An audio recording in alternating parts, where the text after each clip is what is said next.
Hello Hyperions, and welcome back to Hyperion Arcade. I'm Ace, and today we're going to be looking at the top 5 most anticipated games of 2018. Now I want to clarify that these games are confirmed to come out in 2018. So other games like Pokemon for the Nintendo Switch, Metroid for the Nintendo Switch, Kingdom Hearts 3, and Final Fantasy 7 aren't on this list, unfortunately, only because they haven't been confirmed for 2018. If they were, you bet your ass that they would be on this list, or at least this list would be a little bit bigger. Please remember that this list is only opinion based, and it's only my opinions that were put into this list. So with that, let's move on to our number 5. My number 5 pick is probably a favorite amongst other people as well, and that is God of War 4, aka God of War, aka Dad of War. God of War is the latest entry in a long-running action game franchise developed by Sony's own Santa Monica studio. While the game shares the same name as the first entry in the series, it's actually meant to be sort of like a soft reboot of some sort, but trying to keep the protagonist Kratos. It's really cool, man. It takes place in a time where the Nordic gods are in charge instead of the Greek ones that we had in the previous 3 games and the spin-offs. As a person that got into God of War really late in its life, I'm pretty hyped about this game. It looks really interesting. The graphics are amazing from what I've seen. They changed the gameplay style a little bit to coincide with today's modern culture of gaming, but definitely a game that it still looks like that you're going to be able to defeat a bunch of monsters on screen and take down the boss with even more gore in the screen. It just looks incredibly destructive. And also about the story, it kind of puts you in a position where it's sort of got that Joel and Ellie vibe, especially because Kratos has like a kid in this one. I mean, we don't know much about the story yet, but I can imagine it's somewhere similar to the roles Joel and Ellie have, that father figure with his son or a daughter in Joel and Ellie's case, but in this case it's Kratos and his son. But nonetheless, looks pretty awesome, and I can't wait for this one. 2018 can't come soon enough. I certainly can't wait to start bashing some more skulls like I used to in God of War 3. Oh man, that one was so good. That was definitely my favorite of the 3, of the trilogy, I would say. Now, my number 4 pick is going to be a strange one to some of you, but I am interested in looter shooters, and Anthem, my number 4 pick, is definitely a looter shooter. It definitely plays into that aspect, and I am so hyped about it. Anthem is a new sci-fi action game created by the people at BioWare, the studio behind Mass Effect and Dragon Age. The game puts you in a role of a freelancer of some sort, an adventurer tasked with exploring unknown planets and protecting humanity using powerful custom exosuits and the like. This game, when first looking at it, reminds you a lot about Destiny and The Division. And if you guys don't know, I'm a huge Division fan, a huge Tom Clancy, The Division's fan, I should clarify there. And if this game is anything like Destiny or Tom Clancy's The Division, I know I'm going to have a really great time with this one. From the looks of the trailer, it looks like it's like the perfect blend of Destiny and The Division. It's got that third person sci-fi action. I mean, it's literally probably the incarnation of a mix of those 2 games. It's like if Destiny had a baby with The Division and then Anthem came out. That's basically what I'm saying here. But I do have my doubts, and I know you guys do too. EA is going to be the main publisher to this entire game, so it does scare me a little bit. It's going to scare a lot of people, but hopefully BioWare does a great job and not integrate too much into the looting aspect, as in other games tend to monetize it really poorly. Star Wars, I'm looking at you. But I am cautiously optimistic about this. Hopefully BioWare can get it working enough to where EA is satisfied, and maybe they can just stick to not putting paid loot boxes, I should say, into the game. Anthem looks fun as hell. The exosuits look great. I love it. I love everything about it. I love the idea of exploring places, just flying around in your jetpack. But hopefully it doesn't cost you more than $60 to, get everything.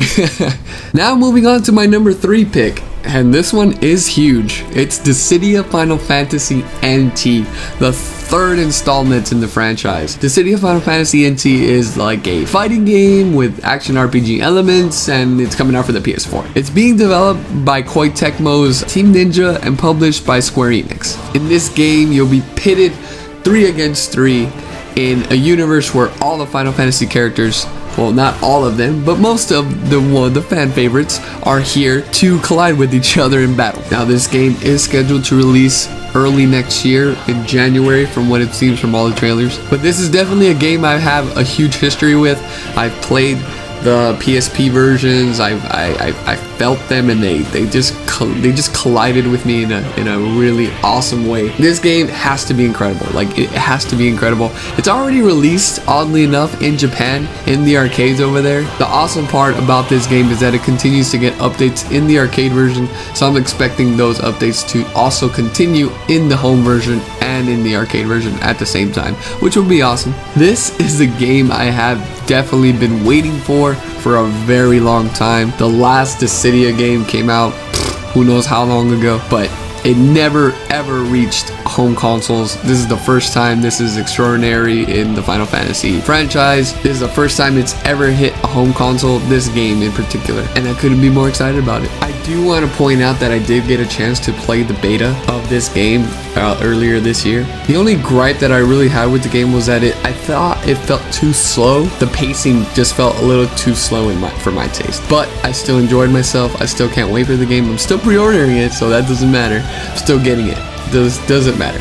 But that is the one gripe I have, is that the pacing was just a teeny tiny bit too slow. I just want them to increase the pacing a little bit so I can have the action part just a little more faster, a little faster pace. But other than that, the game is great. I love it. I love all the new aspects. I love the 3-on-3 combat. It's amazing. It's amazing. Now, this next one is going to be quite a doozy with a lot of you. A lot of you might not agree with this, but this is my opinion. It was really difficult for me to choose this game as a second, but it was very, very, very, very close second. You guys have to know that. This is a very close second. The game that ranks number 2 in my most anticipated games of 2018 is Dragon Ball FighterZ. Now, let me first point this out.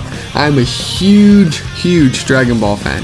I am going to be a Dragon Ball fan for life. I'm still following the story from today, even though it isn't, the most articulated one. Dragon Ball isn't the most complex anime, yes, but still I enjoy it quite a bit. Now, Dragon Ball FighterZ is a new fighting game based on the popular anime franchise that's developed by the one and only Arc System Works, the studio behind Guilty Gear and Blaze Blue and all of those incredible fighting games with incredible graphics.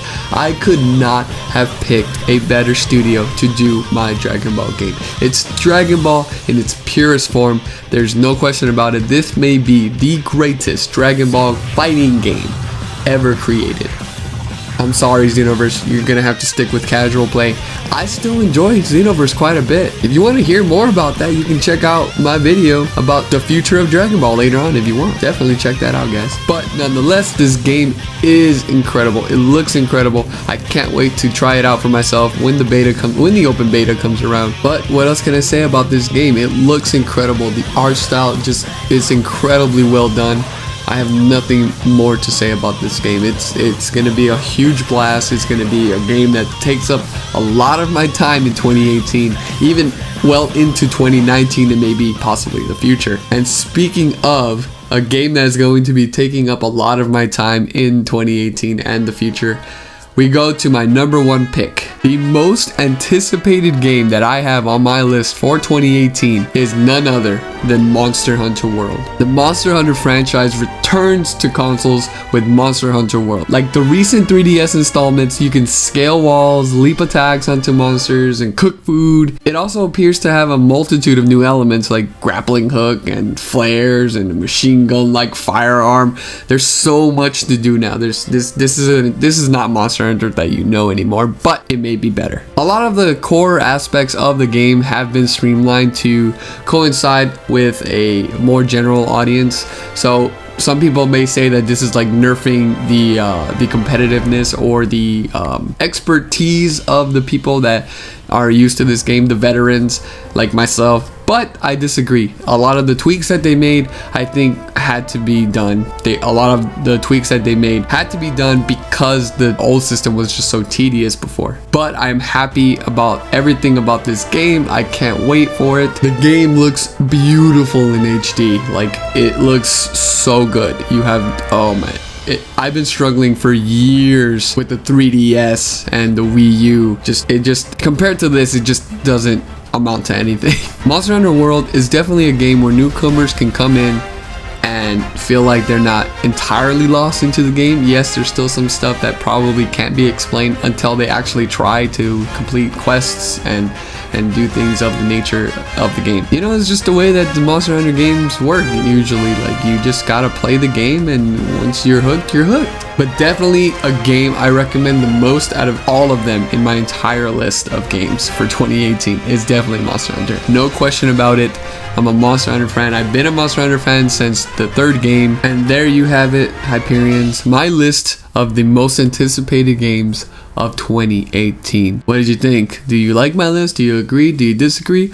Tell me, what are your most anticipated games in 2018? Let me know in the comments below. Let's have a chat. I love reading your guys' comments. Trust me, I read your comments. Like I said before, these are games that are confirmed for 2018. They're not necessarily games that all the games that are coming out in 2018. We still have Nintendo that hasn't even announced their lineup for 2018 just yet. We have rumors about a direct coming soon, but we'll see about that. That is all I have for you guys today.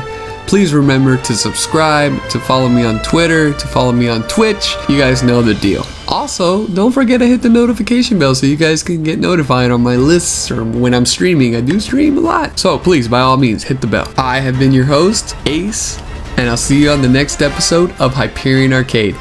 Take care, guys.